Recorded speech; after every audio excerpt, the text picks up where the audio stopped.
سبز گنبد بسا ہے نظر میں، باغ جنت کی حسرت نہیں ہے، سبز گنبد بسا ہے نظر میں، باغ جنت کی حسرت نہیں ہے۔ بسم اللہ الرحمن الرحیم، الحمدللہ وکفا وسلام علی عبادہ الذین اصطفیٰ، اما بعد۔ مسئلہ افضلیت مکمل ہو گیا تھا کل، وہ اچھی طرح آگے سمجھ میں آگے آگے اس پر ہی خلافت کو بیان فرماتے ہیں ماتن رحمۃ اللہ علیہ، وخلافتہم، اور ان کی خلافت، یعنی ان چار خلفاء، چار صحابہ کا جن کا ذکر کیا بالترتیب، سب سے پہلے افضل حضرت ابوبکر صدیق، پھر حضرت عمر فاروق، پھر حضرت عثمان غنی، پھر حضرت علی رضی اللہ تعالی عنہ۔ تو فرمایا کہ ان کی خلافت ای نیابتہم عن الرسول فی اقامت الدین بحیث یجب علی کافۃ الامم الاتباع، یعنی ان کا رسول صلی اللہ علیہ وسلم کا نائب ہونا دین کو قائم کرنے میں، اس طرح کہ پوری امت پر ان کی اتباع واجب ہو، اس طرح کہ پوری امت پر ان کی اتباع واجب ہو۔ تو فرمایا کہ ان کے خلافت، یعنی ان کا اس طرح نائب ہونا، علی ھذا الترتیب ایضا، وہ بھی اسی ترتیب پر ہے جو ہم نے ترتیب افضلیت بیان کی، جو ہم نے ترتیب افضلیت فضیلت بیان کی ہے۔ پہلے حضرت ابوبکر صدیق، پھر حضرت عمر فاروق، پھر حضرت عثمان غنی، پھر حضرت علی رضی اللہ تعالی عنہ۔ فرمایا، شارح باطن فرماتے ہیں، یہی ترتیب فضیلت ہے اور یہی ترتیب خلافت بھی ہے،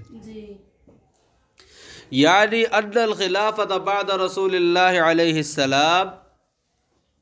شارح فرماتے ہیں کہ یعنی آپ صلی اللہ علیہ وسلم کے بعد خلافت لأبی بکر، یعنی آپ صلی اللہ علیہ وسلم کے بعد سب سے پہلے خلافت جو ہے، یعنی خلافت بلا فصل، وہ کس کے لیے ہے؟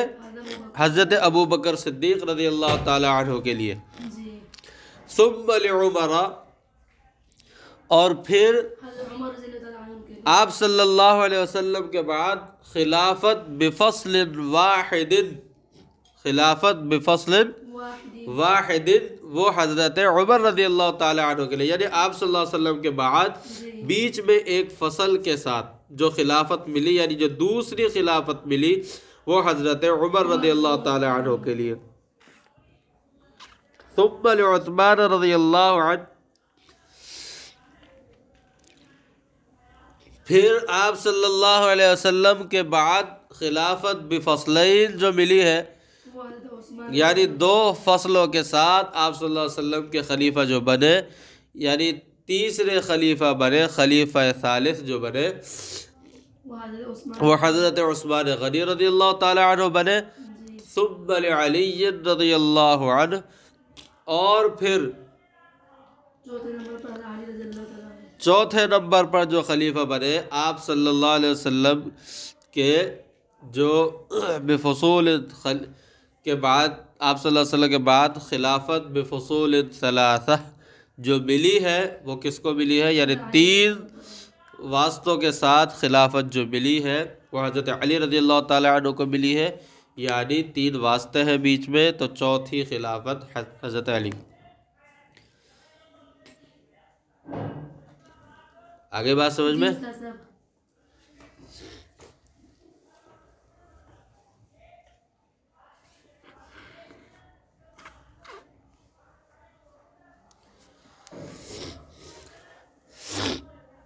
پتہ چلا خلافت بلا فصل۔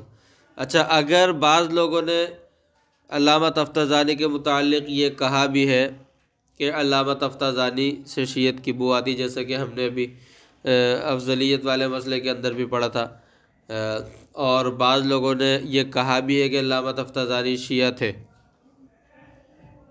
ٹھیک ہے، آج کل والے نہیں تھے، اگرچہ جو آج کل تو رافضی ہے وہ اپنے آپ کو شیعہ کہتے ہیں۔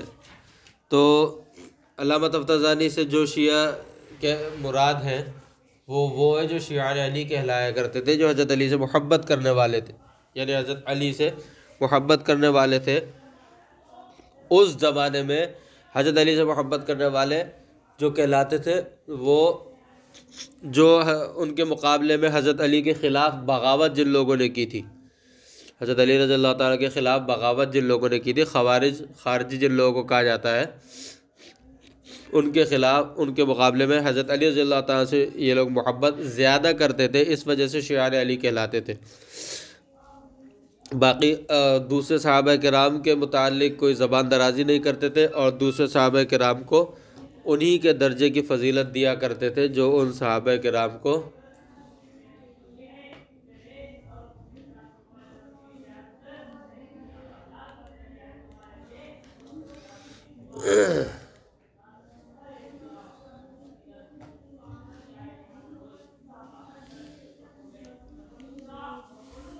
ٹھیک ہے۔ تو لیکن علامہ طفتازانی جو یہ ترتیب بیان فرما رہے ہیں، تو اس سے تو ظاہر سی بات ہے وہ والے شیعہ مراد لیے جائیں اگر علامہ طفتازانی، تو ظاہر سی بات ہے وہ تو اسی خلافت کے قائل ہے۔ باقی یہ والے جو شیعہ ہیں، جو کمبخت شیعہ کہلاتے ہیں، روافظ جو کہلاتے ہیں، جو اپنے آپ کو شیعہ کہتے ہیں، یہ نہیں ہے، ان کا تعلق علامہ طفتازانی سے نہیں ہو سکتا، کیونکہ اگر ان کا تعلق علامہ طفتازانی سے ہوتا، یعنی علامہ طفتازانی اگر یہ والے شیعہ سے منسلک ہوتے کسی، یہ تو ویسے بھی بات کی پیداوار ہے، اگر ان جیسے شیعوں سے کسی بھی طور علامہ طفتازانی ٹچ کھاتے تو یہ کتاب اس انداز سے علامہ طفتازانی، یعنی علامہ طفتازانی عقائد نصفیہ کی شرح اس انداز سے لکھ ہی نہیں پاتے۔ آ رہی بات سمجھ میں؟ علامہ طفتازانی نے جو ایمان کے متعلق اور عصمت انبیاء کے متعلق جو بات بیان کی ہے نا، علامہ طفتازانی اہل سنت علامہ طفتازانی رحمۃ اللہ علیہ نے یہ کتاب لکھی ساری اہل سنت والجماعت کے مطابق ہے، تو پتہ چلا کہ علامہ طفتازانی اگر تھے بھی تو وہ شیعہ سے مراد وہ تھے جو حضرت علی سے محبت رکھتے تھے اور ان کو فضیلت دیتے تھے زیادہ، لیکن اہل سنت، وہ شیعہ اہل سنت والجماعت ہی کہلاتے تھے، شیعان علی کے نام سے جو مشہور تھے وہ اہل سنت والجماعت کا حصہ تھے، اہل سنت والجماعت میں داخل تھے وہ۔ آ رہی بات سمجھ میں؟ اور دوسرے جو ہے روافظ جو ہے ان کا، یا وہ شیعہ جو حضرت عائشہ رضی اللہ تعالیٰ پر تہمت کے قائل ہوں، وحی لانے میں جبرائیل السلام سے غلطی کے قائل ہوں، وغیرہ وغیرہ اتنی ساری چیزوں کے قائل ہوں، یہ شیعہ جو ہے یہ ہرگز اہل سنت والجماعت سے ٹچ بھی نہیں کھاتے، جب ہی انہوں نے اپنے لیے انہوں نے اپنی فقہ بھی الگ گھڑی ہے، فقہ جعفریہ کے نام سے۔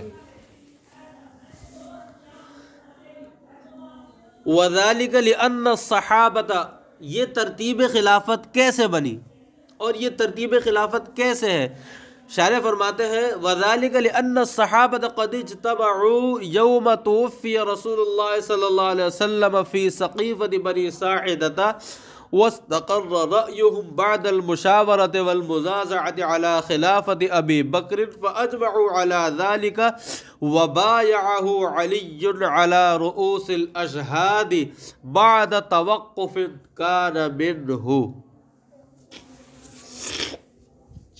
فرمایا یہ ترتیب اس لیے ہے، اور یہی ترتیب ہے خلافت کی اس لیے۔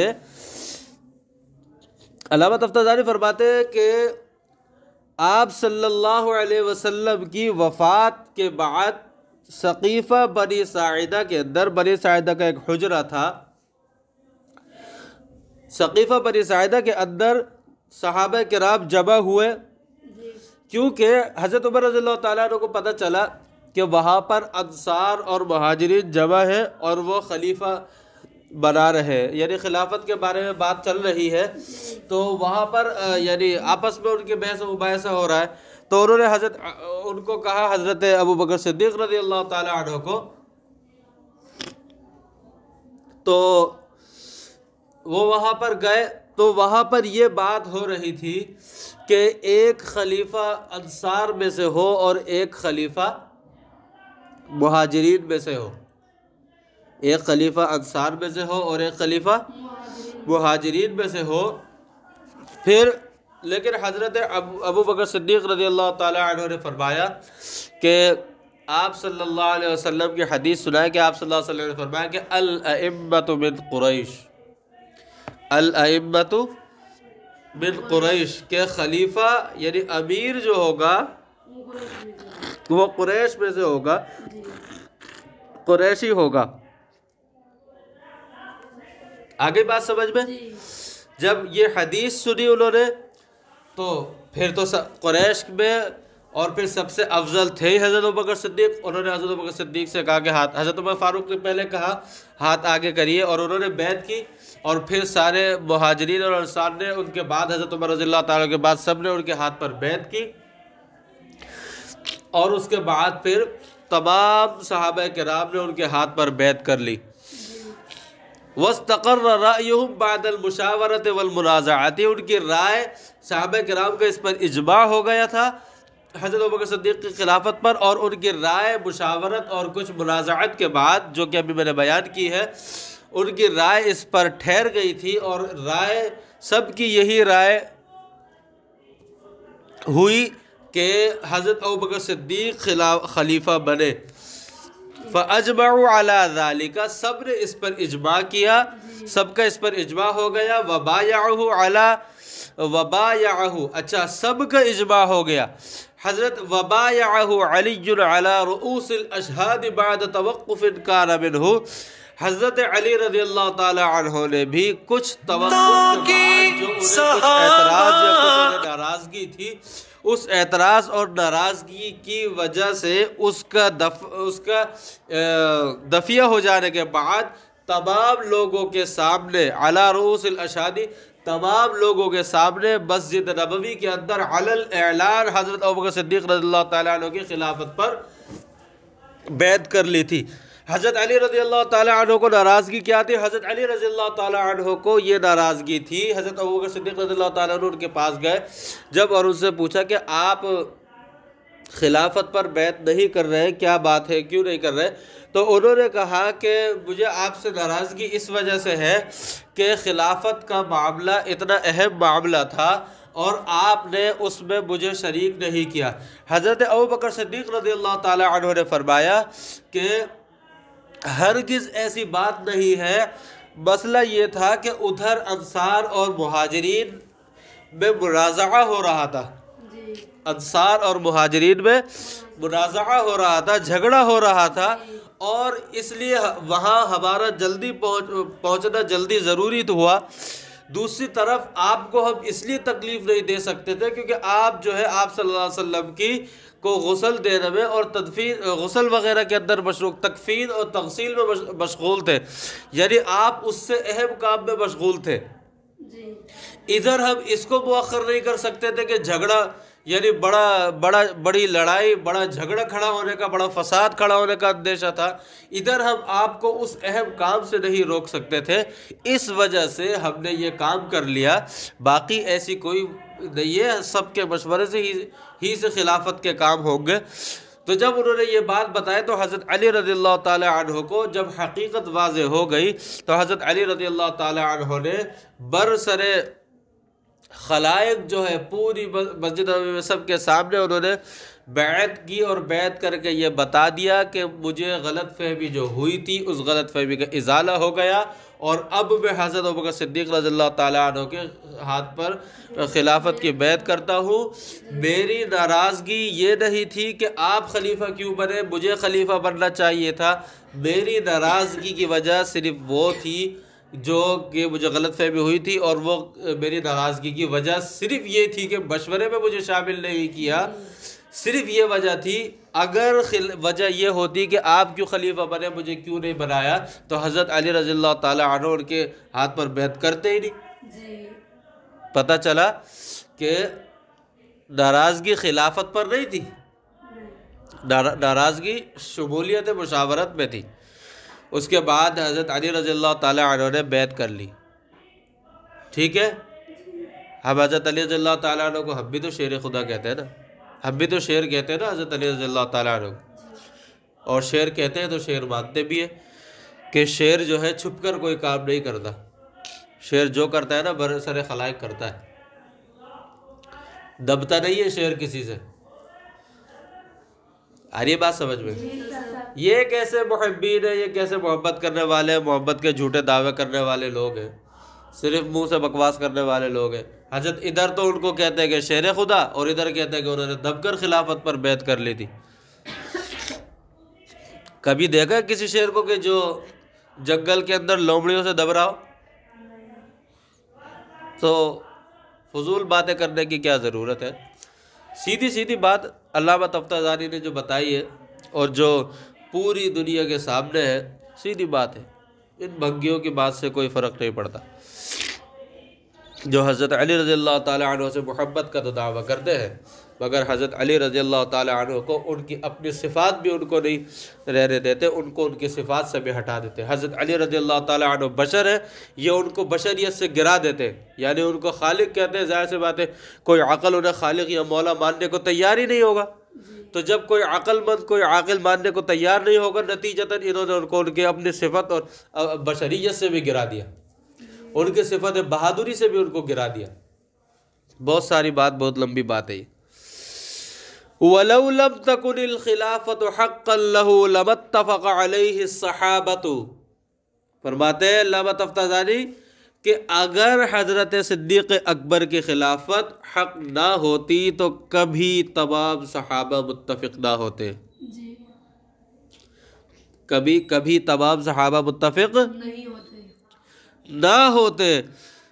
آگے صرف یہی نہیں کہ صحابہ متفق نہ ہوتے، وَلَنَازَعَهُ عَلِيٌّ كَمَا نَازَعَ مُعَاوِيَةَ، اور حضرت علی رضی اللہ تعالی عنہ ان کے ساتھ جھگڑا کرتے بالکل اسی طرح جیسا کہ انہوں نے حضرت معاویہ رضی اللہ تعالی عنہ کے ساتھ جھگڑا کیا تھا۔ حضرت معاویہ رضی اللہ تعالی عنہ کے ساتھ جو معاملات ہوئے اور جس معاملے کے اندر حضرت معاویہ رضی اللہ تعالی عنہ کے ساتھ جھگڑا ہوا، لڑائی جنگ ہوئی، جنگ صفین ہوئی، جنگ صفین ہوئی تھی نا حضرت علی اور حضرت معاویہ رضی اللہ تعالیٰ عنہ کے درمیان۔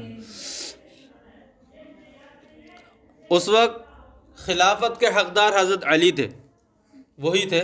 حضرت امیر معاویہ بھی خلافت کا دعویٰ نہیں کر رہے تھے، اختلاف صرف اس بات میں ہوا تھا۔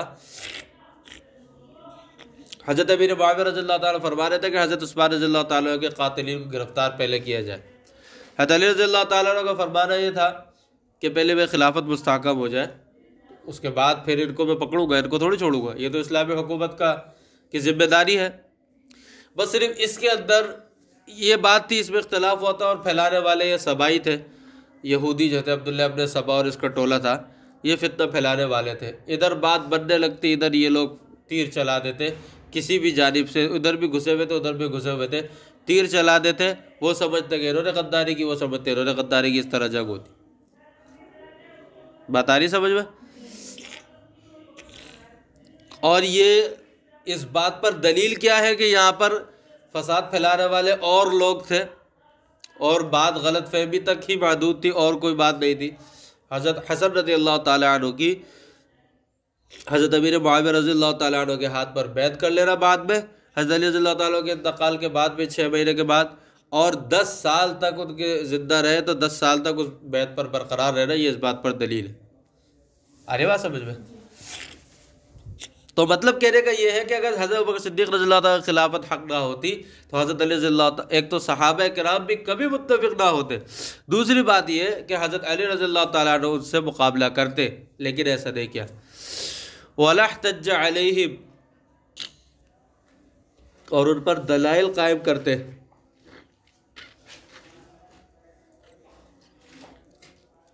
لَوْ كَانَ فِي حَقِّهِ نَصٌّ كَمَا زَعَمَتِ الشِّيعَةُ، اور دلائل قائم کرتے۔ کون سے دلائل اپنی حضرت علی رضی اللہ تعالیٰ عنہ قائم کرتے؟ اپنی خلافت پر، کہ خلیفہ بلا فصل ہونے کا حقدار میں ہوں، اس پر حضرت علی رضی اللہ تعالیٰ عنہ دلیل قائم کرتے، جیسا کہ بعض شیعہ کا، جیسا کہ روافظ کا، شیعہ سے مراد روافظ ہے، جیسا کہ شیعوں کا گمان یہ ہے کہ فی حقہ نص، کہ ان کے حق میں آپ صلی اللہ علیہ وسلم نے ان کو خلافت بلا فصل لکھ کر دی تھی. اگر آپ صلی اللہ علیہ وسلم نے ان کو خلافت بلا فصل لکھ کر دی ہوتی، حضرت علی رضی اللہ تعالیٰ عنہ ہرگز نہیں چھپاتے. اور کیوں نہیں چھپاتے؟ جو کہتے ہیں نا کہ ڈر کر چھپا لیا یا کسی اور وجہ سے، بالکل غلط بولتے ہیں. کیونکہ یہ تو کوئی ذاتی معاملہ ہی نہیں تھا، یہ تو تھا ہی اسلام اور مومنین کا معاملہ. خلافت تو معاملہ ذاتی معاملہ تو ہے ہی نہیں. یہ آج کل کی خلافت کی طرح تھوڑی ہے جس کے حکومت ہتھے لگی اس نے اپنے جو ہے پوری دنیا کے اندر، ملکوں کے اندر اپنے اس نے جو ہے کاروبار پھیلا لیا، اس کا جال پھیلا لیا. آج کل کی طرح تھوڑی ہے. یہ تو خلافت ہی وہ تھی کہ خلیفۃ المسلمین کے جو ہے کرتے کے اندر 14 پیوند لگے ہوئے اور وہ خطبہ دے رہے ہیں. آ رہی بات سمجھ میں؟ یہ وہ خلافت تھی، یعنی یہ تو ذمہ داری تھی اور اس کو چھپانا بھی جائز نہیں تھا. اگر حضرت علی رضی اللہ تعالیٰ عنہ کو لکھ کر دی ہوتی تو حضرت علی رضی اللہ تعالیٰ عنہ ہرگز نہیں چھپاتے. تو اس لیے جو یہ کہتے ہیں کہ انہوں نے اس لیے چھپا لی اس لیے چھپا لی، تو وہ آج کل کی خلافت، آج کل کی جو وزارت وغیرہ ہے اس کو دیکھ کر، اور ان کا دماغ بھی آج کل کی وزارتوں والے ہیں، اور وہ آج کل کی وزارت کو نعوذ باللہ صحابہ کرام پر چسپاں کرنے کی کوشش کرتے ہیں. تو حضرت علی رضی اللہ تعالیٰ عنہ تو دلیل دے دیتے بھائی، دکھا دیتے کہ دیکھو یہ مجھے آپ صلی اللہ علیہ وسلم نے لکھ کر دی ہے. یا کسی اور کے سامنے بتایا ہوتا تو کہتے کہ بھائی یہ دیکھو، آؤ بھائی بتاؤ، دلیل دو، بتاؤ کہ بھائی آپ صلی اللہ علیہ وسلم نے مجھے کہا تھا کہ خلیفہ بلا فضل تم بنو گے. نہیں، انہوں نے ایسا نہیں کیا. اسی لیے نہیں کیا کیونکہ جو بات شیعہ کہتے ہیں وہ بات ہی غلط ہے، ایسی بات ہے ہی نہیں. حضرت ابو بکر صدیق رضی اللہ عنہ خلافت حق تھی. وَكَيْفَ يُتَصَوَّرُ فِي حَقِّ أَصْحَابِ رسول اللہ صلی اللہ علیہ وسلم الاتفاق علی الباطل وترک العمل بالنص الوارد.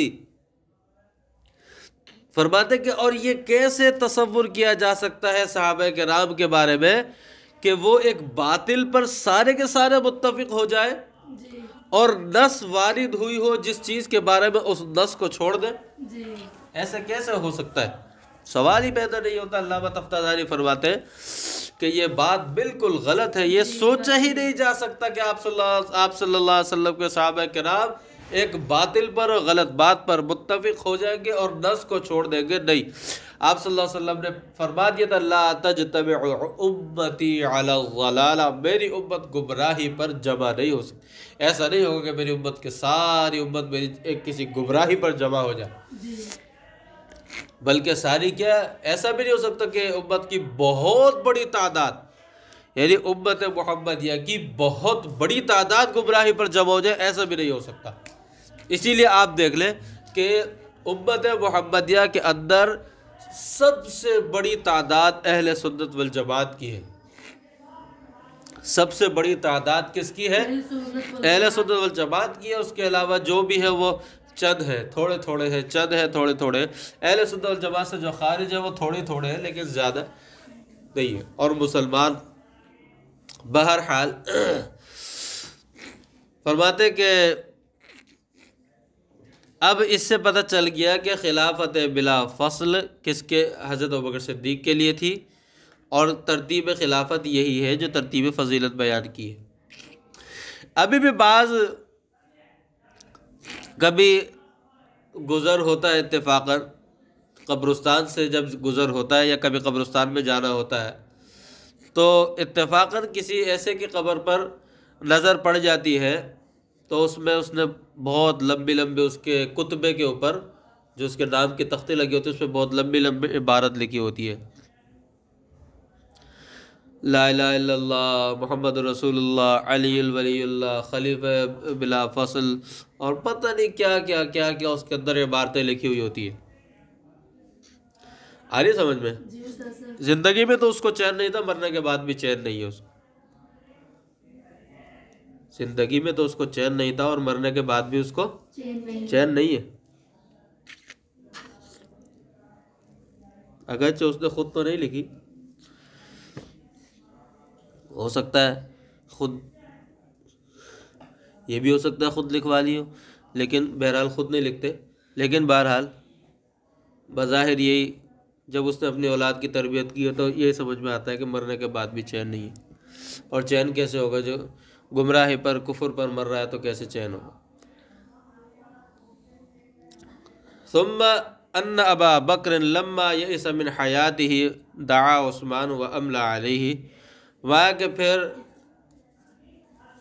حضرت ابوبکر صدیق رضی اللہ تعالی عنہ کہ جب اپنے زندگی سے مایوس ہو گئے، یعنی جب انہیں پتہ چل گیا کہ بس اب میرا آخری وقت آ چکا ہے، حضرت عثمان رضی اللہ تعالی عنہ کو بلایا، وَأَمْلَى عَلَيْهِ كِتَابَ عَهْدِهِ لِعُمَرَ، تو انہوں نے پھر ان کو خلافت نامہ جو ہے حضرت عمر رضی اللہ تعالی عنہ کے لیے لکھوایا ان سے اور بھیجا۔ فَلَمَّا كَتَبَ ختم الصحیفۃ، جب یہ لکھ دیا انہوں نے اور صحیفہ جو انہوں نے لکھوایا تھا اس کو مہر لگا کر بند کر دیا گیا، وَأَخْرَجَهَا إِلَى النَّاسِ، اور پھر اس کو لوگوں کے نکلوایا لوگوں کی طرف باہر، وَأَمَرُهُمْ أَن يُبَايِعُوا لِمَنْ فِي الصَّحِيفَةِ، اور لوگوں کو حکم دیا کہ اس صحیفے میں جس کے لیے لکھا ہے اس کے لیے بیعت کر لے خلافت کی۔ فَبَايَعُوا، اب آگے دیکھیں حضرت علی رضی اللہ تعالیٰ کا قول دیکھیں، پھر آپ کو اور اندازہ ہو جائے گا۔ فبایعوا فی الصحیفۃ، اچھا فبایعوا حتی مرت بعلی، جب وہ لے کر صحیفہ حضرت علی رضی اللہ تعالیٰ عنہ کے پاس سے گزرے، فقال، تو انہوں نے کہا بایعنا لمن فیہا وان کان عمر، جس کا بھی نام ہے اس کے اندر ہم اس کے ہاتھ پر بیعت، ہم اس کے پر خلافت کی بیعت کرتے ہیں اگرچہ وہ عمر ہی کیوں نہ ہو، اگرچہ وہ عمر ہی کیوں نہ ہو۔ اس سے پتہ چل گیا کہ اگر خلافت کا حق ان کا ہوتا تو وہ یہ اس طرح کے الفاظ کیوں کہتے؟ وہ یہ کہہ دیتے، اگر وہ دب کر انہوں نے صلح کی ہوتی تو وہ یوں کہہ دیتے نا کہ یوں کہہ دیتے کہ بایعنا اضطرارا، مجبوراً ہم بیعت کر رہے ہیں، یہ الفاظ کہہ دیتے وہ، لیکن وہ یہ الفاظ نہیں کہہ رہے، وہ فرما رہے بایعنا لمن فیہا وان کان عمر، وبالجملة وقع الاتفاق على خلافته، فی الجملہ یہ کہ حضرت عمر رضی اللہ تعالی عنہ کی خلافت پر بھی اتفاق ہو گیا۔ تو حضرت عمر رضی اللہ تعالی عنہ کی خلافت پر بھی صحابہ کا اجماع ہو گیا۔ وبالجملة وقع الاتفاق على خلافته،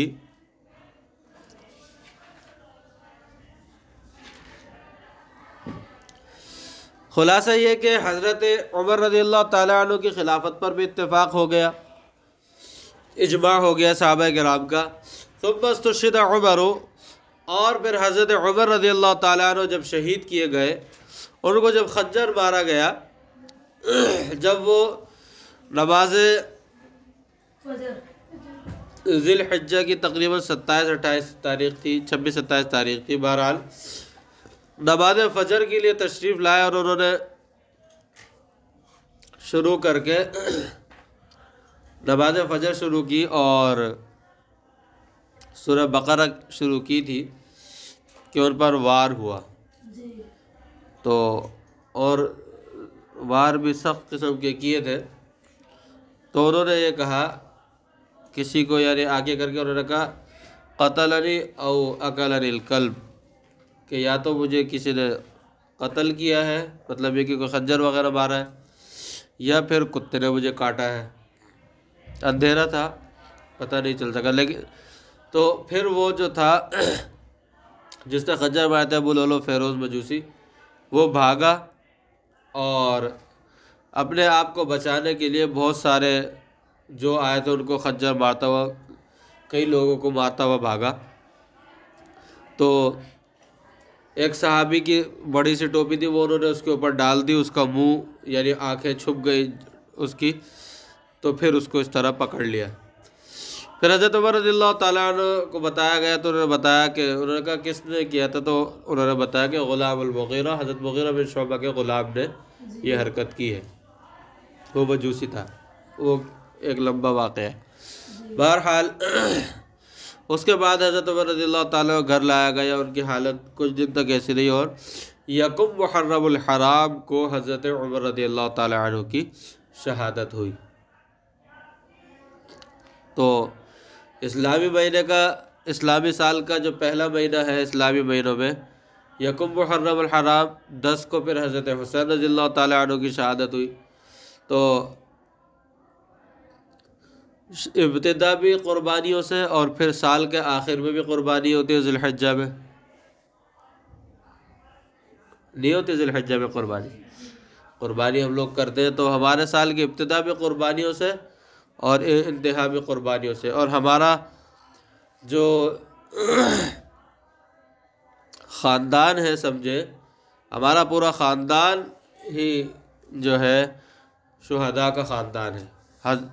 صرف حضرت ابوبکر صدیق رضی اللہ تعالی عنہ کو چھوڑ دیں، ان کے علاوہ حضرت عمر رضی اللہ تعالی عنہ شہید، حضرت عثمان رضی اللہ تعالی عنہ شہید، حضرت علی رضی اللہ تعالی عنہ شہید، حضرت حسن رضی اللہ تعالی عنہ شہید، حضرت حسین رضی اللہ تعالی عنہ شہید۔ کس کس کو اٹھائیں گے دیکھیں کہ شہید ہے؟ ارے بات سمجھ میں؟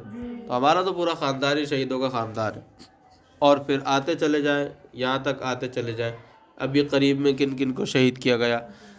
حضرت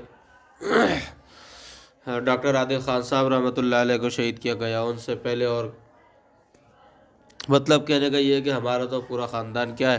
حضرت مفتی شفیع صاحب رحمۃ اللہ علیہ فرماتے ہیں کہ ہمارا تو پورا خاندان ہی شہیدوں کا خاندان ہے، صرف ایک حضرت ابوبکر صدیق رضی اللہ تعالیٰ عنہ کو چھوڑ کر۔ اب ہم کس کس کا دن منائیں گے؟ ہم کس کس کا؟ اگر ایک ایک کا بھی دن روزانہ منائے تو سال کے 365 دن تو پورے ہو جائیں گے، لیکن شہداء ہمارے بہت بچ جائیں گے اس وقت سے لے کر اب تک کے اپنے شہیدوں کا اگر ایک دن منائے تو یہ دن منانا یہ کوئی اسلامی طرز نہیں ہے۔ آگے بات سمجھ میں؟ نہ کسی کی حیات کا دن اور نہ کسی کی وفات کا دن۔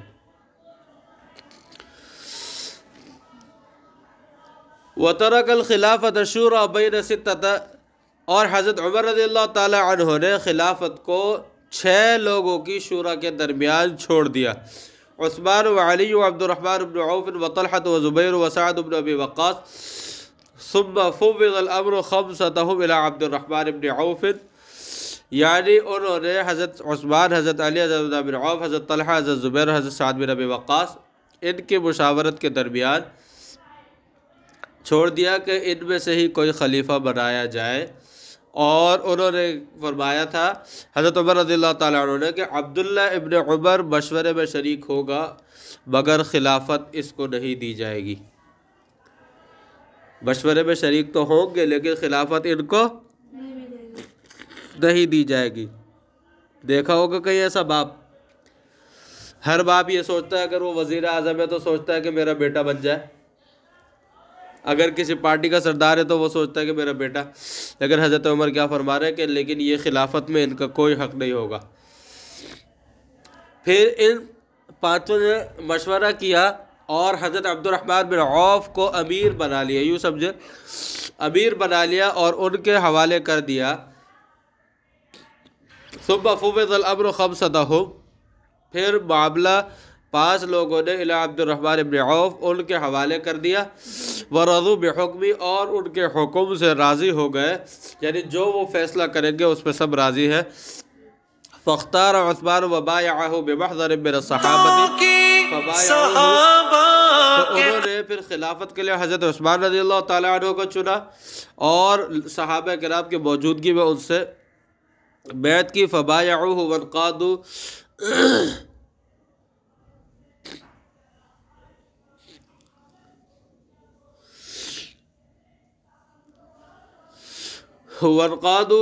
وانقادوا الامر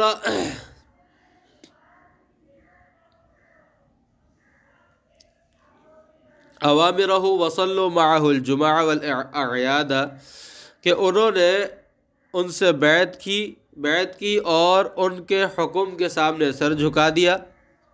صحابہ کرام نے ان سے بیعت کی، خلافت کی حضرت عثمان رضی اللہ تعالیٰ کے ہاتھ پر، اور ان کے احکام کے سامنے سر جھکا دیا۔ وصلوا معہ الجمعہ والاعیاد، اور جمعے اور عید کی نماز ان کے پیچھے ان کے ساتھ پڑھی، یعنی ان کو امام بنا کر، کیونکہ خلیفہ مسلمین پڑھاتا ہے تو ان کو امام بنا کر جمعہ اور عید کی نماز پڑھائی۔ فکان اجماعا، جب ان کے ساتھ صحابہ کرام نے جمعہ اور عید کی نماز بھی پڑھی تو اب یہاں پر بھی حضرت عثمان رضی اللہ تعالی عنہ کی خلافت پر بھی کیا ہو گیا؟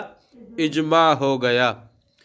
ثم استشهد وترك الامر مهملا، پھر حضرت عثمان رضی اللہ تعالی عنہ کی شہادت ہوئی تو لیکن انہوں نے معاملے کو ایسی یعنی محمل چھوڑ دیا، بغیر کسی یعنی نہ تو انہوں نے حضرت ابوبکر صدیق رضی اللہ تعالی عنہ والا طرز اختیار کیا کہ متعین کر گئے خلافت پر بیعت لے گئے، نہ حضرت عمر رضی اللہ تعالی عنہ والا جو ہے معاملہ اختیار کیا کہ شورا کے درمیان معاملہ کر دیتے کہ ان کے یہ شورا جو فیصلہ کرے، نہ تو یہ ہوا آ رہی سمجھ میں، بلکہ آپ صلی اللہ علیہ وسلم جس طرح معاملہ چھوڑ گئے تھے اسی طرح تقریباً اسی طرح معاملہ حضرت عثمان رضی اللہ تعالیٰ بھی چھوڑ دیا۔ فَأَجْمَعَ كِبَارُ الْمُهَاجِرِينَ وَالْأَنصَارِ عَلَىٰ عَلِيٍّ، تو پھر اس صورت میں اب حضرت علی رضی اللہ تعالیٰ یعنی کبار مہاجرین اور انصار جو تھے، مہاجرین اور انصار کے جو کبار صحابہ کرام تھے، اکابر صحابہ جو تھے، وہ حضرت علی رضی اللہ تعالی عنہ کی خلافت پر ان کا اجماع ہو گیا۔ وَالْتَمَسُوا مِنْهُ قبول الخلافت، انہوں نے ان کی جو ہے خلافت کو قبول کیا۔ وَبَايَعُوهُ، اور ان سے بیعت کی۔ لما کان افضل اہل عصرہ، اس لیے کیوں ان سے بیعت کی، خلافت کی بیعت کی؟ اس لیے کہ وہ اس یعنی ان کے حضرت عثمان رضی اللہ تعالیٰ کی شہادت کے بعد پھر اس وقت وہ سب سے زیادہ افضل تھے، وَأَوْلَاهُمْ بِالْخِلَافَةِ، اور اس وقت خلافت کے سب سے زیادہ حقدار بھی وہی تھے۔ حضرت عثمان رضی اللہ تعالیٰ کی شہادت کے بعد خلافت کے سب سے زیادہ حقدار بھی وہی تھے، یعنی خلافت کے سب سے زیادہ لائق اور سب سے زیادہ بہتر اس وقت پھر وہی تھے۔ اس لیے کبار اکابر صحابہ نے مہاجرین اور انصار کے انہوں نے حضرت رضی اللہ تعالیٰ کی خلافت پر بیعت کر لی۔ وما وقع من المخالفات، اس طرح یہ اجماع ہوتا گیا صحابہ کرام کی، خلفائے راشدین کی بترتیب خلافت پر۔ آگے بات سمجھ میں؟ بعد میں آگے فرماتے کہ وما وقع من المخالفات والمحاربات لم يكن من نزاع في خلافته، فرمایا کہ اور جو اختلافات اور جو لڑائی وغیرہ ہوئی، جیسے جنگ صفین کا واقعہ پیش آ گیا اور جو معاملات ہوئے، تو شارح فرماتے یہ خلافت پر نہیں تھا جھگڑا، یہ اختلاف اور یہ جو جنگیں ہوئی ہیں یہ خلافت پر نہیں ہوئی تھی، بل عن خطأ فی الاجتہادی، بلکہ یہ تو ایک اجتہادی خطا کی بنا پر یہ لڑائی ہوئی تھی۔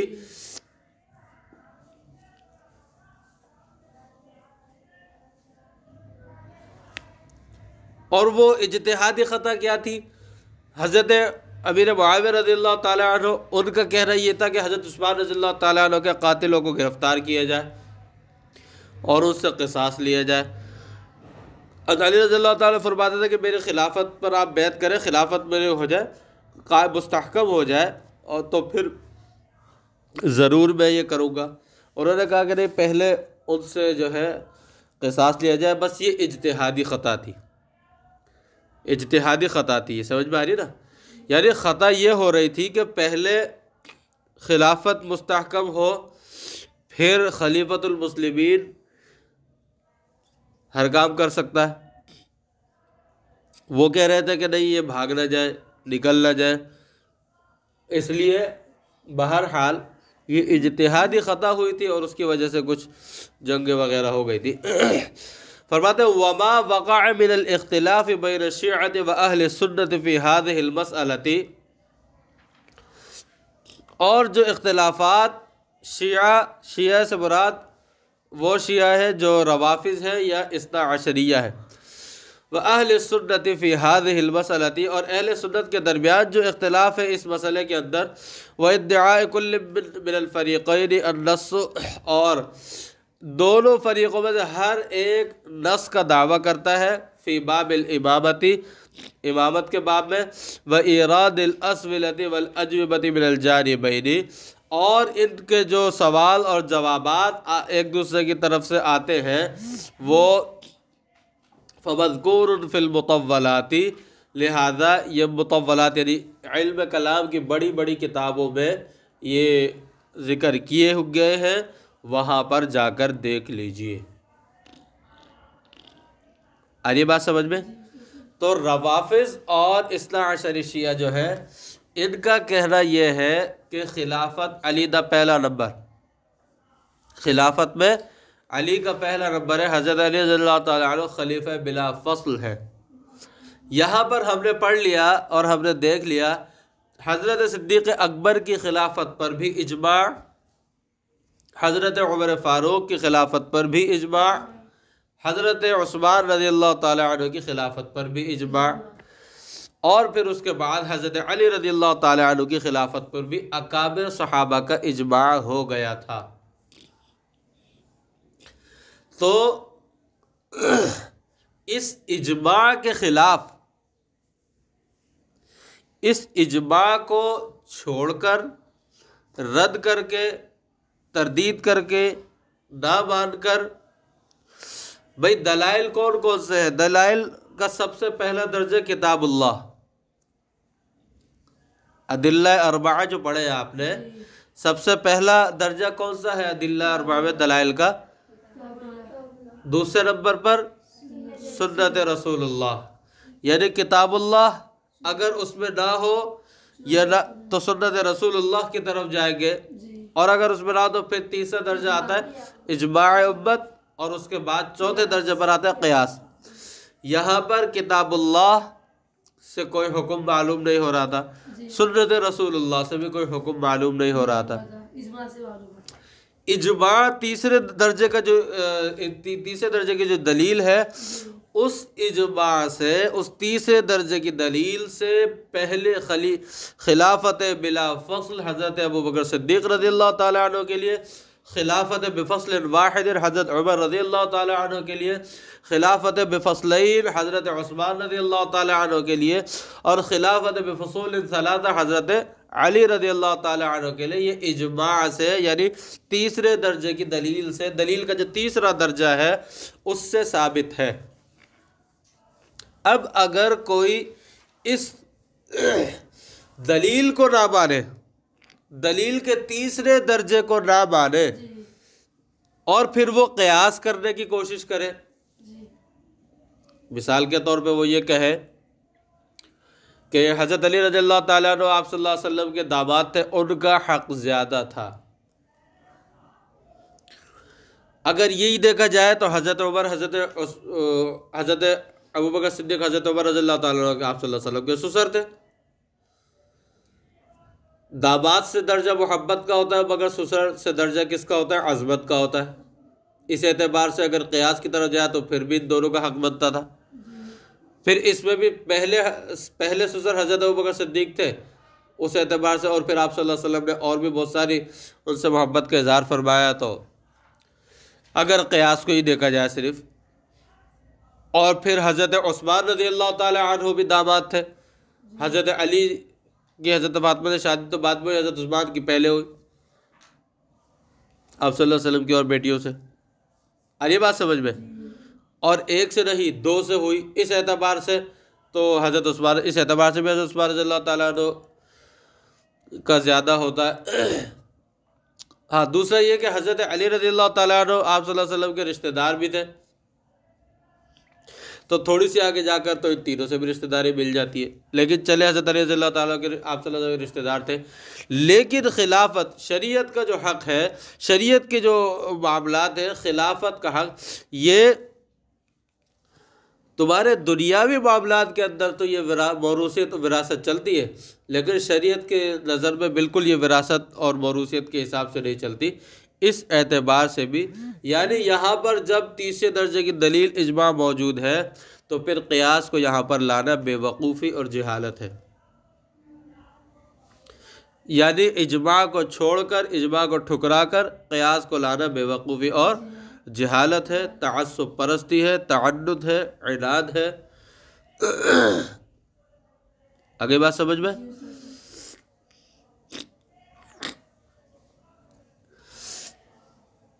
اس لیے اہل سنت والجماعت کے نزدیک یہی ترتیب خلافت ہے اور یہی ترتیب فضیلت ہے۔ آگے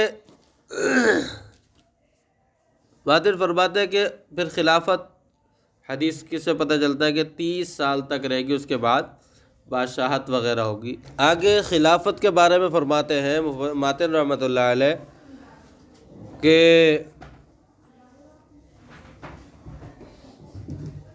خلافت کتنے سال تک رہے گی، اور پھر شارح اس کے متعلق کچھ توجیحات وغیرہ بیان فرماتے ہیں۔ شارح نے تو ماتن رحمۃ اللہ علیہ فرماتے ہیں والخلافت 30 سنة ثم بعدها ملک و امارت، فرماتے ہیں کہ خلافت جو ہے وہ 30 سال تک ہے اور اس کے بعد بادشاہت اور امارت ہے۔ ماتن نے یہ بات کیونکہ اس کی دلیل پیش کرتے ہیں شارح لقولہ علیہ السلام، اس لیے کہ آپ صلی اللہ علیہ وسلم کا فرمان ہے، قول ہے الخلافۃ بعدی 30 سنة ثم يصير بعدها ملكا عظوظا، کہ میرے بعد خلافت جو ہے وہ 30 سال تک رہے گی اور اس کے بعد پھر ظالم بادشاہت ہوگی۔ جی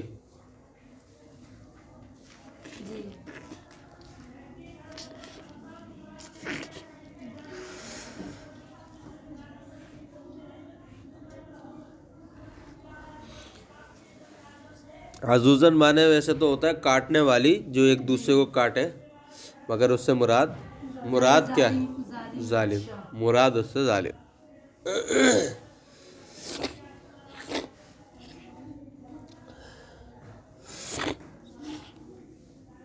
وقد استشهد علی علی رأس 30 سنة من وفات رسول اللہ صلی اللہ علیہ وسلم، فمعاویۃ ومن بعدہ لا یکونون خلفاء بل ملوکا وامراء وہذا مشکل۔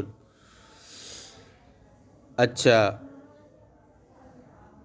فرماتے کہ حضرت علی رضی اللہ تعالی عنہ ان کی وفات آپ صلی اللہ علیہ وسلم کی وفات سے 30 سال پورے ہونے تک، تقریباً 30 سال پورے ہونے تک ہونے کے قریب تھے، یوں کہہ لیں کہ 30 سال پورے ہونے کے قریب تھے کہ ان کی وفات، ان کی شہادت ہوئی، حضرت علی رضی اللہ تعالی عنہ کی شہادت ہوئی۔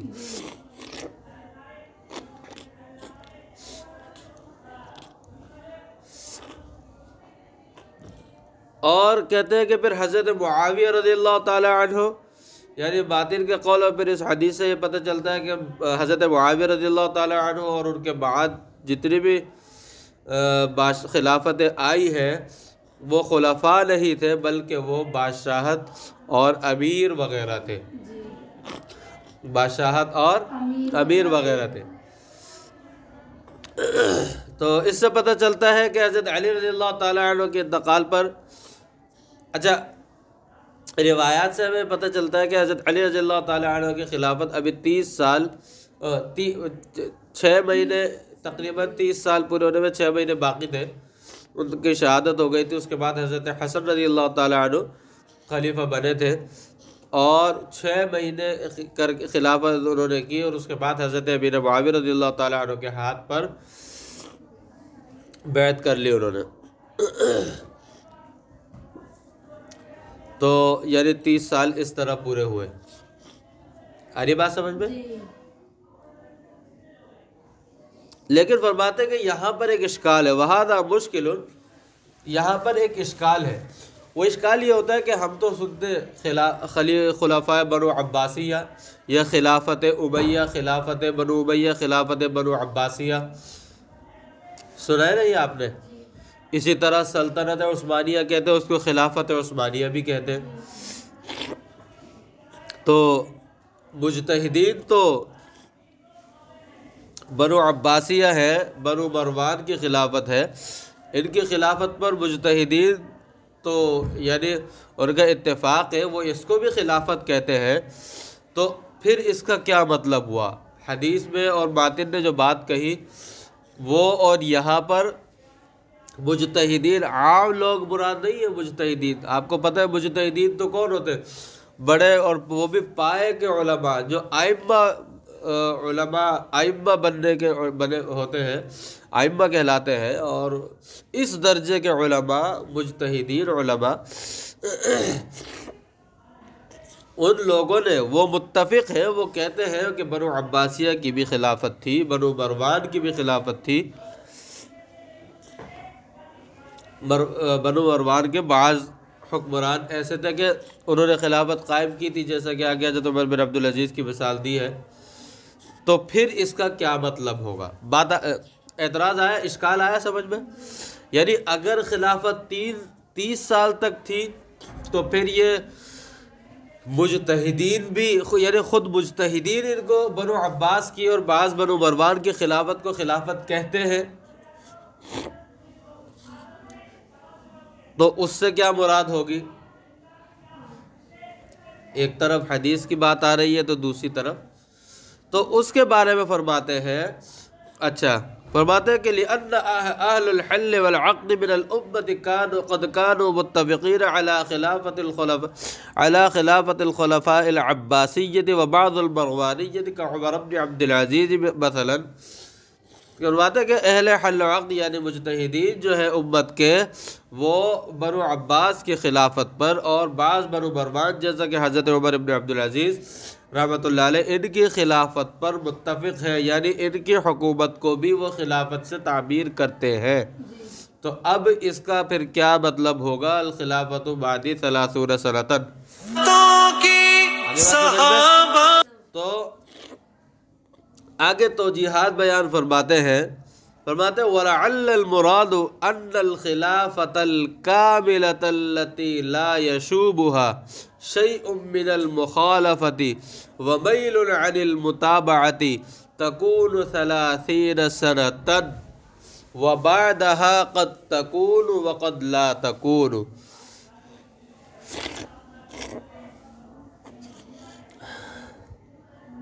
فرماتے کہ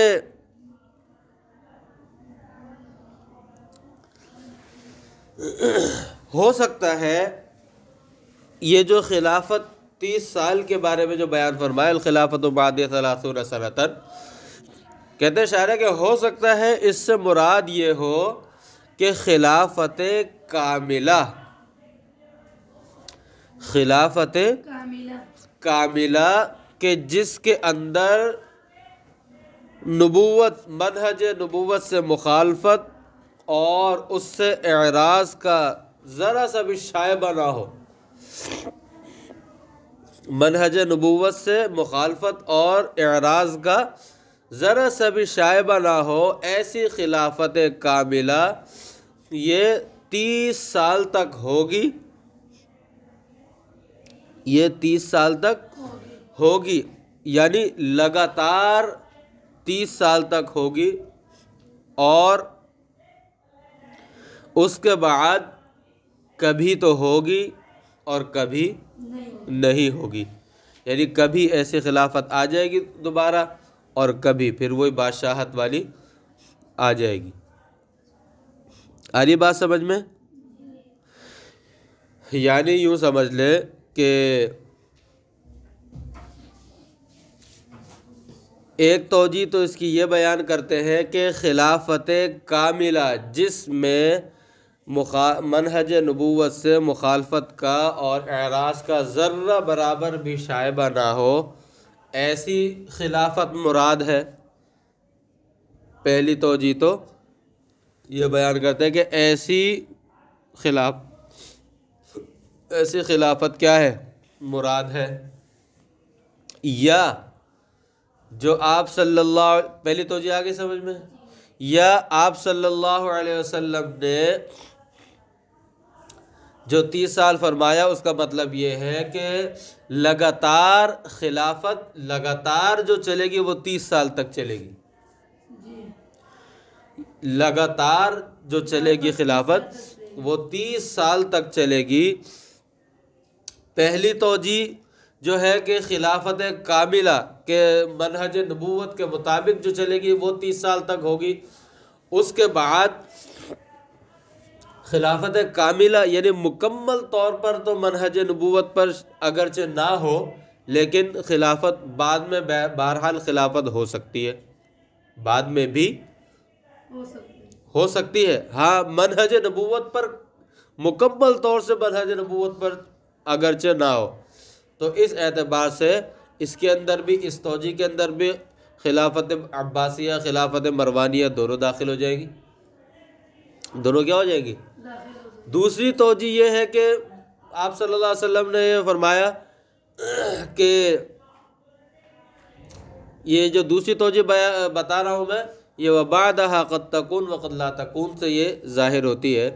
دوسری توجہ یہ ہے کہ آپ صلی اللہ علیہ وسلم کا فرمانے کا مقصد یہ تھا کہ میرے بعد خلافت مستقل اور لگاتار جو ہوگی وہ 30 سال تک ہوگی، اس کے بعد پھر تو کبھی خلافت ہوگی کبھی خلافت نہیں، یعنی کبھی خلافت ہوگی کبھی امارت ہوگی بادشاہت ہوگی، ایسا ہوگا۔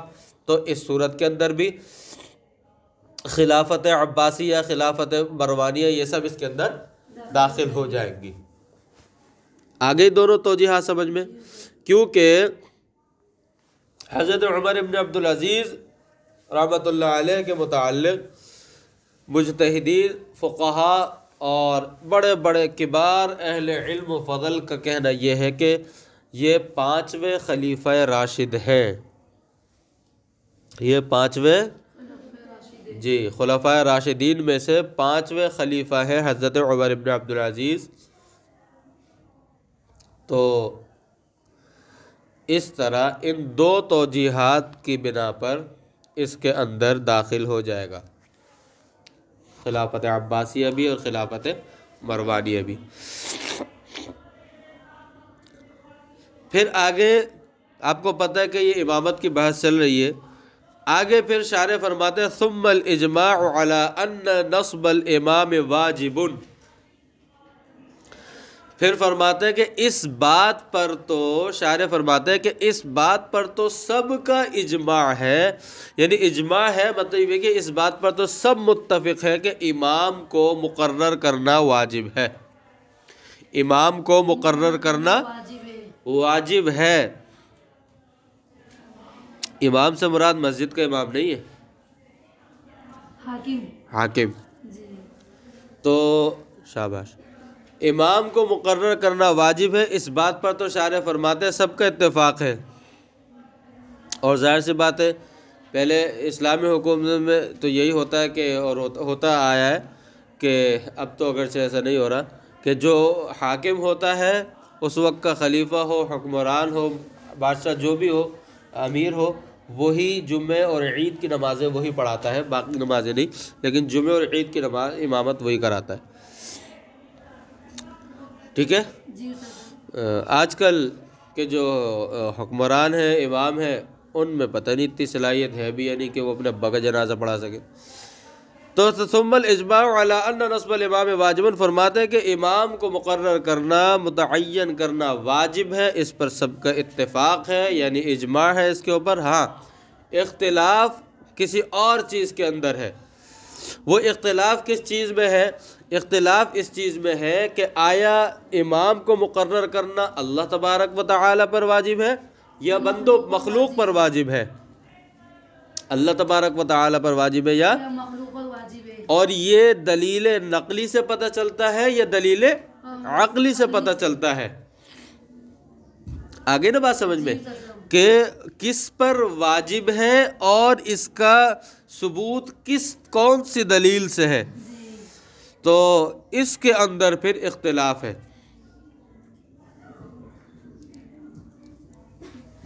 اہل سنت والجماعت اور معتزلہ، اہل سنت والجماعت اور معتزلہ کا مسلک یہ ہے کہ امام کو مقرر کرنا مخلوق پر واجب ہے.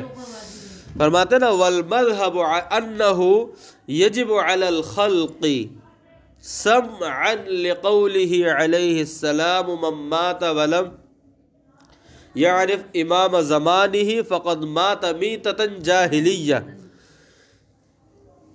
اہل سنت والجماعت کا مسلک، اہل سنت والجماعت اور معتزلہ کا مسلک یہ ہے کہ مخلوق پر امام کا مقرر کرنا واجب ہے.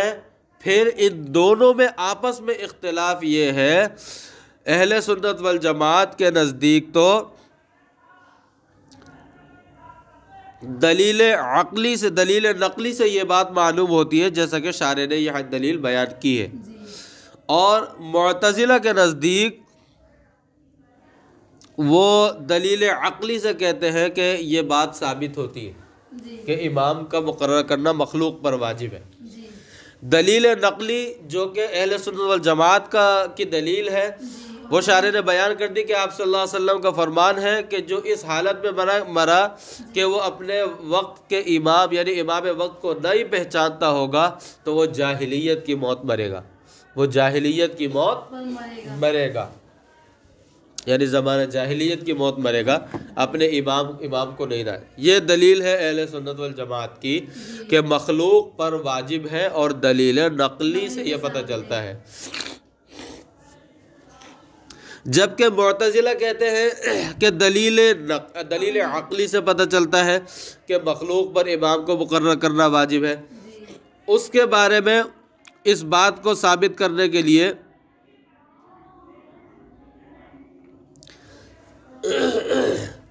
اچھا آگے شارح جو فرماتے ہیں ایک اور بات، وہ فرماتے ہیں وَلِأَنَّ الْأُمَّةَ قَدْ جَعَلُوا أَهَمَّ الْمُهِمَّاتِ بَعْدَ وفاة النبي علیہ السلام نصب الإمام حتى قدموا على الدفن وكذا بعد موت كل إمام. اہل سنت والجماعت نے جو یہ کہا ہے کہ دلیل نقلی سے یہ بات ثابت ہوتی ہے، اس پر ایک دلیل تو ثبوت کے طور پر لقول علیہ السلام من مات والی پیش کی. دوسری دلیل ثبوت کے طور پر یہ پیش کرتے ہیں کہ امت نے آپ صلی اللہ علیہ وسلم کے وفات کے بعد امام کو مقرر کرنے کو سب سے زیادہ اہمیت دی. اہم المہمات یعنی تمام اہم کاموں سے اہم ترین کام اس کو قرار دیا، یہاں تک کہ آپ صلی اللہ علیہ وسلم کی ابھی تدفین بھی نہ ہوئی تھی کہ امام مقرر کر لیا گیا تھا. ابوبکر صدیق رضی اللہ تعالیٰ عنہ کو امام مقرر کر لیا، یعنی خلیفہ مقرر کر لیا گیا تھا.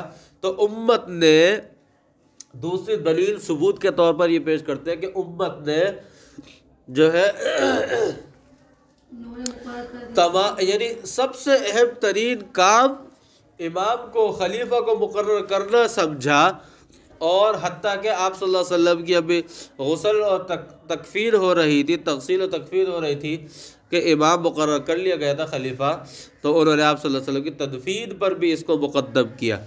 اور اسی طرح ہر امام کی موت کے بعد سب سے پہلے دوسرا خلیفہ اور امام مقرر کیا جاتا رہا ہے. تو دوسری دلیل یہ پیش کی. آگے سمجھ میں، یعنی اہم المہمات قرار دیا گیا، اہم ترین کام. تیسری دلیل ثبوت کے طور پر یہ پیش کرتے ہیں شارح وَلِأَنَّ كَثِيرًا مِنَ الْوَاجِبَاتِ الشَّرْعِيَّةِ يَتَوَقَّفُ عَلَيْهِ كَمَا أَشَارَ إِلَيْهِ بِقَوْلِهِ. اور بہت سارے شرعی واجبات ایسے ہیں جن کے لیے امام کا مقرر ہونا ضروری ہے کہ وہ امام ہی ان شرعی واجبات کو کر سکتا ہے اور کوئی نہیں کر سکتا. مثلا شرعی سزائیں ہیں اور اوقاف جو وقف چیزیں ہوتی ہیں ان کا انتظام وغیرہ ہے جو حکومت کے اختیار میں ہو وغیرہ وغیرہ، بہت ساری ایسی چیزیں ہوتی ہیں وہ امام یعنی خلیفہ یا بادشاہ کے بغیر نہیں ہوتی، تو تیسری دلیل یہ پیش کرتے ہیں کہ بہت سے واجبات شرعیہ کا ترک لازم آتا ہے اگر امام کو مقرر نہ کیا جائے، اور وہ جو ہے ان پر عمل رہ جاتا ہے، اس لیے بھی امام کو مقرر کرنا کہہ رہے، جیسا کہ ماتن نے اپنے اس قول سے اسی بات کی طرف اشارہ کیا کہ والمسلمون لا بد لهم من امام یقوم، اور مسلمانوں کے لیے ضروری ہے، لازمی ہے امام کا ہونا، یقوم بتنفیذ احکامہم، جو کہ ان کے احکام کو نافذ کرے، جو شریعت نے احکام مقرر کیے ہیں ان کو نافذ کرے، وَإِقَامَةِ حُدُودِهِمْ، اور ان کے حدود قائم کرے، وَسَدِّ ثُغُورِهِمْ، اور ان کے اندر جو امت کے اندر جو آپس میں لڑائی جھگڑے اختلافات تنازعات ہو جائے ان کو ختم کرے، وَتَجْهِيزِ جُيُوشِهِمْ، اور ان کے لشکروں کو سامان وغیرہ مہیا کرے اور لشکر تیار کر کے بھیجے، تجہیز مانے لشکر تیار کر کے بھیجے، وَأَخْذِ صَدَقَاتِهِمْ،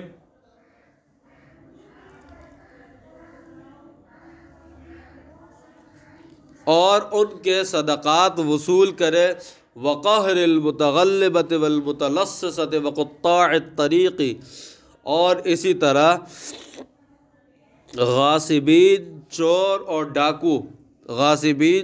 اور ڈاکوؤں پر سختی کرے، ان کے خلاف سخت ایکشن لے، فل فرائی ہاف فرائی، جیسا کہ یہاں پہ ایک دفعہ ہوا تھا۔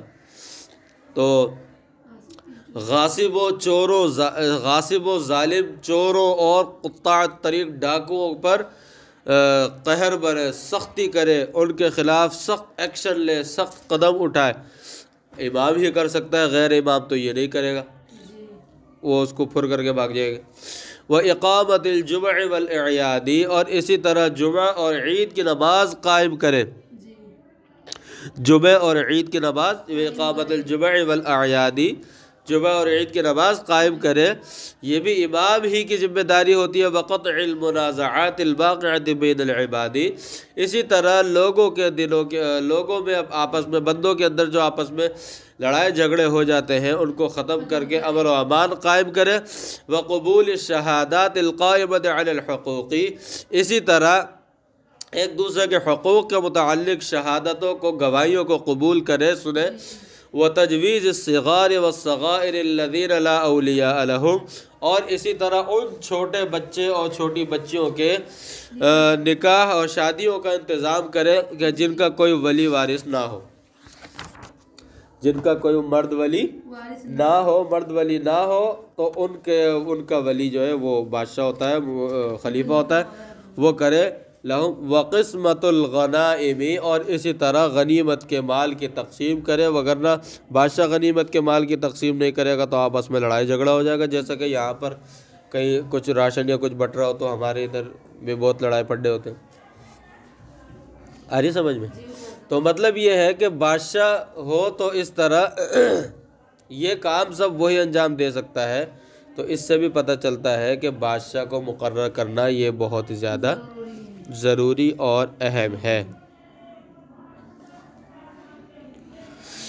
باقی معتزلہ یہ کہتے ہیں کہ یہ عقلی دلیل سے معلوم ہوتا ہے کہ مخلوق پر امام کو مقرر کرنا واجب ہے، اور عقلی دلیل سے پتہ چلتا ہے، وہ کہتے ہیں اس لیے کیونکہ ہر قوم کو ایک ایسی طاقت کی ضرورت ہوتی ہے کہ جو امت کے تمام لوگوں کے لڑائی جھگڑے وغیرہ ختم کر کے ملک میں امن و امان قائم کرے، تو اس سے کہتے ہیں کہ عقلی طور پر یہ بات پتہ چلتی ہے، تو اس اعتبار سے ان کے نزدیک دلیل عقلی سے یہ بات ثابت ہوتی ہے کہ امام کو مقرر کرنا مخلوق پر واجب ہے۔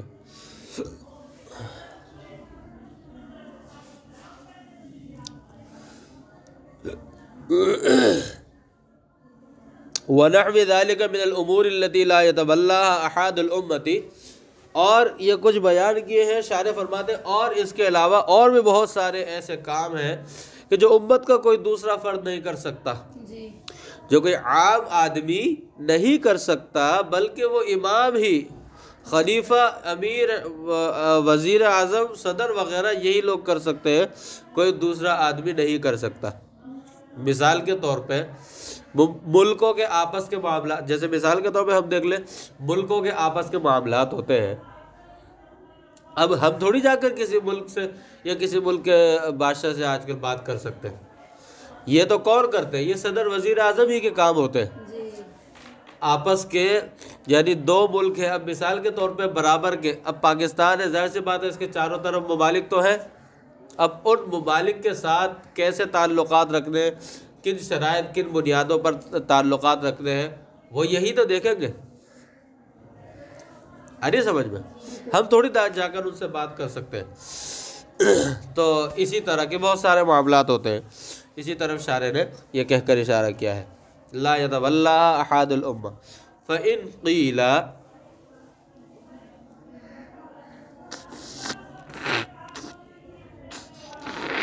یہاں سے شارح اعتراض اور پھر اس کا جواب مقرر بیان کرتے ہیں۔ اعتراض یہ ہے کہ بھئی پورے ملک کا یا پوری ریاست کا ایک امیر، ایک امام مقرر کرنے کی کیا ضرورت ہے؟ ہر علاقے کے اندر کوئی کسی ایسے شخص کو جس کو غلبہ حاصل ہو اور اس علاقے میں اس کا اثر و رسوخ ہو، ہر علاقے میں ایسے شخص کو جو ہے امیر بنا دیا جائے۔ آ رہی ہے سمجھ میں؟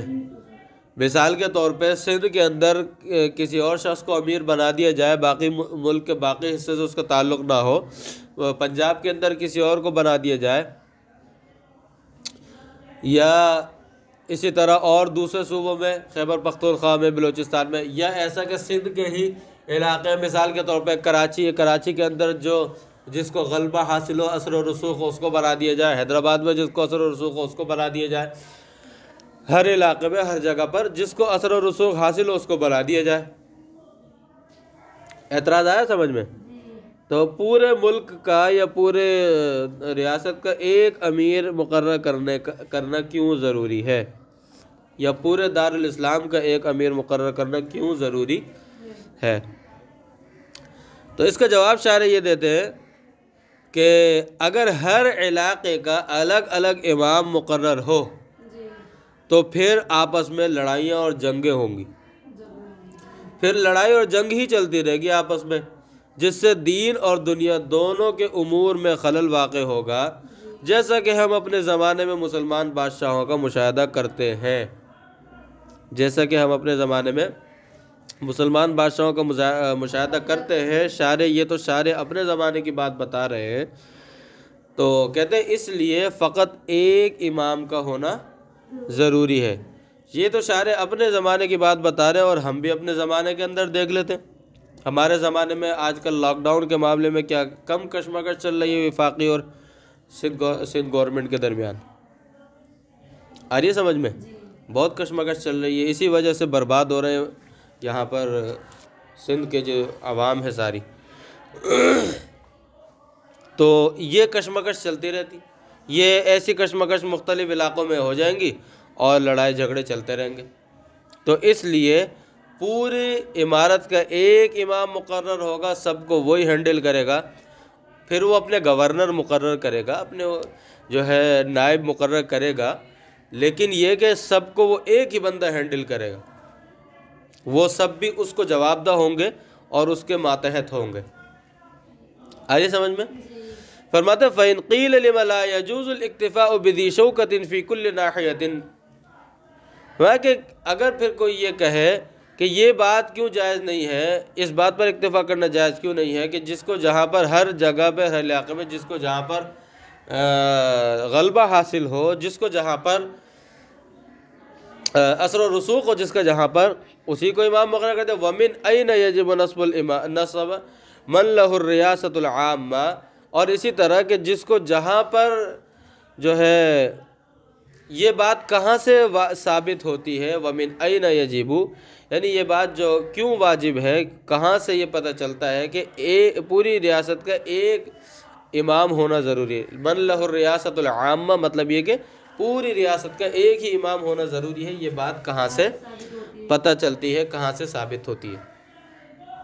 اس کا جواب ہے قلنا، ہم کہتے ہیں لأنہ یؤدی، کیونکہ امام کا مقرر کرنا بھی پیچھے بیان کر گیا کہ لڑائی جھگڑے جو ہوں ان چیزوں کو ختم کیا جائے، امام ان لڑائی جھگڑوں کو کیا کرے، ختم کرے۔ تو ہر جگہ اگر ہم ہر جگہ جو ہے غلبہ جس کو حاصل ہو، اثر و رسوخ ہو، اس کو اگر امام مقرر کر دیں گے تو پھر یہ لڑائی جھگڑے ختم نہیں بلکہ یہ تو اور بڑھ جائیں گے۔ لأنه يؤدي الى منازعات و مخاصمات، اس لیے کہ یہ تو لڑائی جھگڑوں اور فساد کا سبب ہے، مفضیۃ الى اختلال امر الدین والدنیا، جو کہ دین اور دنیا کے معاملات میں خلل کا سبب بنے گے۔ جب حیدرآباد کا ایک امیر مقرر ہوگا تو وہ دیکھے گا حیدرآباد کے اندر اپنا اثر و رسوخ مزید بڑھا کر وہ سوچے گا چلو میرا اپنا اثر و رسوخ یہاں سے بڑھاتا ہوں، تو وہ یہاں سے باہر نکل کے ٹنڈو جام، ٹنڈو محمد خان، ٹنڈو لیار کی طرف جائے گا، اور اس طرف بھی جائے گا ہارانا کے، اور اس طرف، یعنی وہ پھیلاتا رہے گا۔ وہ کیا کرے گا، وہ صرف حیدرآباد پہ بند ہو کر نہیں بیٹھ جائے گا بلکہ وہ سوچے گا میں اپنا اثر و رسوخ اور بڑھاؤں، اور پھر وہ اثر و رسوخ پیار محبت سے تو تھوڑی بڑھے گا، وہ تو لڑائی جھگڑے سے بڑھے گا۔ اری بات سمجھ میں؟ کما نشاہد فی زماننا ھذا، فرمایا جیسا کہ انہیں زمانے میں مشاہدہ کرتے ہیں۔ پھر آگے ایک اور سوال ہوتا ہے، وہ یہ کہتے ہیں کہ فَإِن قِيلَ، ایک اور سوال یہ ہوتا ہے کہ اچھا پھر امام کو مقرر کرنا جو آپ نے کہا ہے، یہ ایک اور اعتراض یہ ہوتا ہے کہ پھر ایسے کر لیا جائے کہ چلے پوری ریاست کا ایک ہی ہو، تو اس میں بھی پوری ریاست کا جو امام مقرر کیا جائے وہ بھی کسی ایسے شخص کو جس کا دبدبہ ہو اور جس کا جو ہے اثر و رسوخ ہو، اسی کو امام مقرر کر لیا جائے۔ آ رہی سمجھ میں؟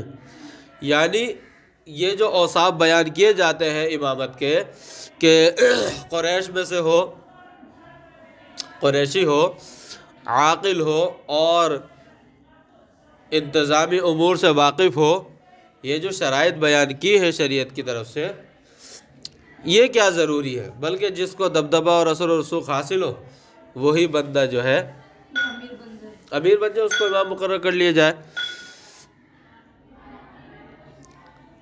اس طرح بھی تو پھر پوری ریاست کا عام ایک آدمی ہو سکتا ہے۔ تو اس کے بارے میں جواب دیتے ہیں کہ ایسے شخص کو اگر بنا دیا جائے تو اس سے بعض دنیاوی مسائل تو حل ہو جائیں گے لیکن بہت سے دینی معاملات رہ جائیں گے۔ بعض دنیاوی مسائل تو حل ہو جائیں گے لیکن بہت سے دینی معاملات رہ جائیں گے۔ تو اس وجہ سے بھی ایسے شخص کو بنانا جائز نہیں ہے۔ فَإِنْ قِيلَ فَلْيَكْتَفِ بِذِي شَوْكَةٍ لَهُ الرِّيَاسَةُ الْعَامَّةُ إِمَامًا كَانَ وَغَيْرَ إِمَامٍ، کہ اثر و رسوخ والے شخص کو ریاست عامہ دے دی جائے، وہ چاہے امام ہو یا امام نہ ہو۔